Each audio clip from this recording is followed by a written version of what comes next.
Nous croyons tous bien nous connaître, n'est-ce pas? Malheureusement, parfois la vérité est totalement contraire. Es-tu prêt à découvrir des aspects de toi que tu ne connaissais même pas? Alors bienvenue à quel point te connais-tu toi-même, partie 2.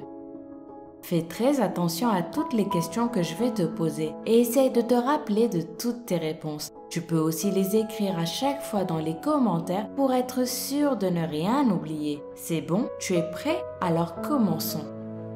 Imagine que tu es un véritable super-héros et dis-moi quel serait ton super pouvoir. Est-ce que ton pouvoir pourrait s'utiliser comme une arme, comme la vision laser ou la super force, ou par contre ton habilité spéciale serait plutôt quelque chose d'amusant comme voler ou changer de forme?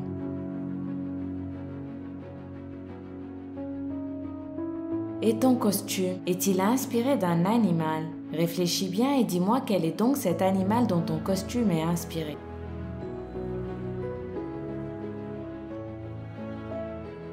Maintenant, imagine que l'on t'invite à faire partie d'une équipe de super-héros. Dis-moi, accepterais-tu cette invitation? Ou bien préférerais-tu être l'un de ces super-héros qui sauvent le monde tout seul?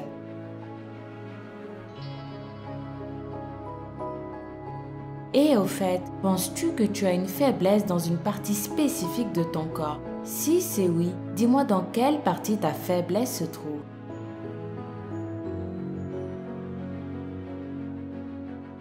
Pour finir, réfléchis bien et dis-moi qui de tes proches, de ta famille ou de tes amis choisirais-tu pour être ton principal ennemi?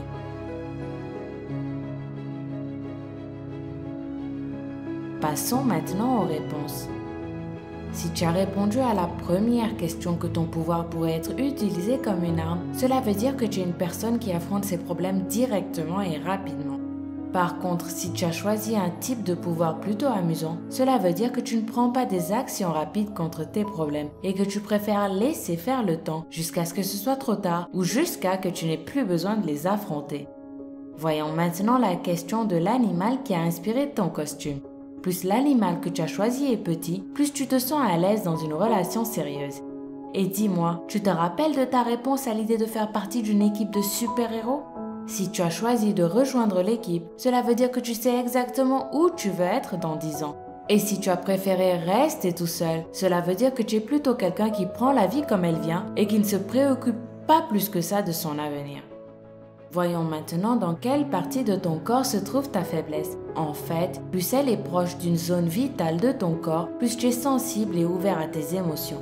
Et enfin, la personne que tu as choisie comme ennemie est la personne qui, à ton avis, a fait de toi ce que tu es aujourd'hui. Comment était ce test? As-tu appris quelque chose sur toi que tu ne savais pas? Écris ce que tu as découvert dans les commentaires et nous, en attendant, on passe à un nouveau test. Dis-moi, as-tu envie de savoir comment les choses vont pour toi en amour? Tu vas le savoir dans quelques instants. Mais en attendant, je te conseille d'utiliser un casque ou des écouteurs et de fermer les yeux tandis que je te raconte ce que tu devras imaginer. Ainsi, tu vivras l'expérience parfaitement. Imagine que tu as un rendez-vous et que tu t'approches du resto où tu dois rencontrer quelqu'un. Tu entres. Dis-moi si la salle où tu te trouves est pleine de monde ou pas. Observe tout ce qui t'entoure. Comment sont les parois? Et maintenant, dirige-toi vers ta table et assieds-toi. Quel type de lumière y a-t-il? Maintenant, imagine le serveur. Comment est-il vêtu? Bien. Et maintenant, quel repas vas-tu commander? Bon choix. Visualise bien tout l'entourage et essaie d'avoir une image générale et claire du resto. Prêt? Parfait. Maintenant, place aux réponses. Si le restaurant où tu étais était plein de monde, cela veut dire que tu n'es pas encore prêt à rencontrer la personne de ta vie. Et si le lieu est vide, cela veut dire que tu es prêt pour une relation sérieuse et longue. Une lumière sombre dans le resto veut dire que tu es prêt pour une relation intime et privée avec ton conjoint. Et au contraire, si le restaurant était lumineux et bien éclairé, cela indique que tu aimes partager ton intérieur avec d'autres personnes en plus de ton conjoint. Si tu as imaginé qu'il y avait beaucoup de fenêtres dans ton resto, cela démontre que tu peux rencontrer encore beaucoup de potentiels conjoints possibles dans ta vie. Et s'il y avait des tableaux sur les murs de ton resto, cela signifie que tes relations seront passionnées. Par contre, si tu n'as pas vu de tableau, cela veut dire que tu préfères encore être célibataire. Voyons maintenant comment le serveur était habillé. Tu t'en rappelles? S'il était habillé en costume, cela signifie que tu t'intéresses au jugement que peuvent avoir les autres personnes sur ta relation. Et s'il est vêtu de façon plutôt informelle, cela veut dire que tu ne donnes aucune importance aux opinions externes. Et en dernier, le repas que tu as demandé reflète le type de relation que tu recherches. Maintenant dis-moi, ton repas était-il sain? As-tu demandé un repas qui te rappelle la maison? Était-ce un repas léger ou consistant? Ta réponse à ces questions reflète exactement le type de relation amoureuse que tu recherches. Alors, comment était ce test? T'es-tu reconnu? Dis-le-moi en commentaire et voici un autre test. On dit que les yeux sont le reflet de l'âme, non? Mais comme les yeux, les sourcils sont aussi importants pour montrer qui nous sommes vraiment. Il y a même des gens qui affirment que les sourcils reflètent des aspects de notre personnalité. Regarde-toi dans le miroir ou prends une photo de toi maintenant et observe tes sourcils parce que je vais te dire ce qu'ils apprennent aux autres sur toi. Laquelle ressemble le plus au tien? Commençons avec les sourcils droits. Si tu as les sourcils droits, tu es une personne de confiance très attachée à ta famille et tu réussis dans ton travail. C'est une bonne chose.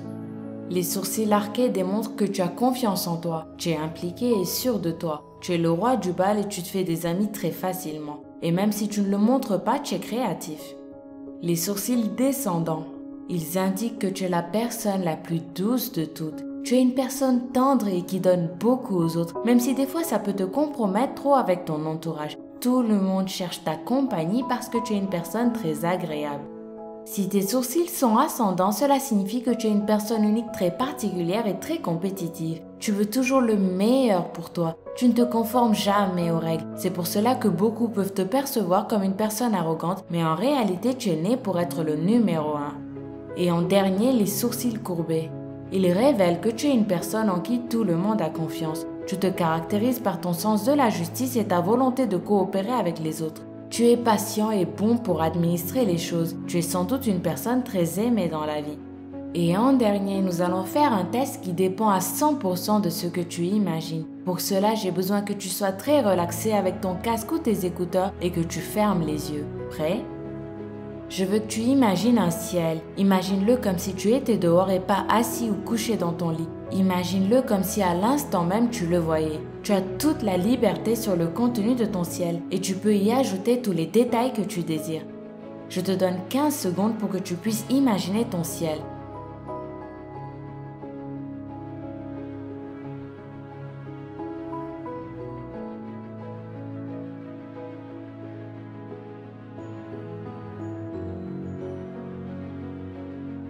Tu as fini d'imaginer ton ciel? Voici les réponses. Si tu as imaginé un ciel matinal bleu et dégagé, probablement avec un soleil, tu es une personne optimiste, aimable et très modeste. Si tu as choisi un ciel d'après-midi un peu moins bleu, tu es intelligent. Ta capacité académique est plus importante que tes capacités créatives. Tu es extraverti et tu aimes sortir avec tes amis.